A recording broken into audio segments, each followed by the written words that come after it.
విషయం ఏంటంటే కోల్పోయినటువంటి ప్రాణాలని మనం ఎవరము తీసుకురాలేము. ఒకవేళ దాంట్లో మనం గమనించినట్లయితే వాళ్ళు మతాన్ని ఎత్తి చూపించే చంపినారని ప్రత్యక్ష సాక్షులు చెప్తున్నారు. అది వారి యొక్క మూర్ఖత్వం. అలాగని దాంట్లో ఒక ముస్లిం యువకుడు కూడా చనిపోయినాడు. అదే సమయంలో ఒక క్రైస్తవులు కూడా చనిపోయినారు, హిందువులు కూడా చనిపోయినటువంటి వారు ఉన్నారు.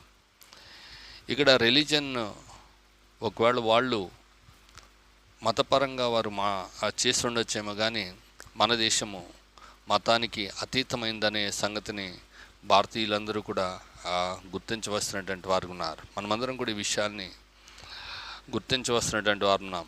మరి స్వతంత్ర భారతదేశ ప్రభుత్వ విధానాలు ముస్లింలకు, క్రైస్తవులకు మరియు పార్సీలు వంటి ఇతర మతపరమైన మైనారిటీలతో పాటు వ్యక్తిగత చట్ట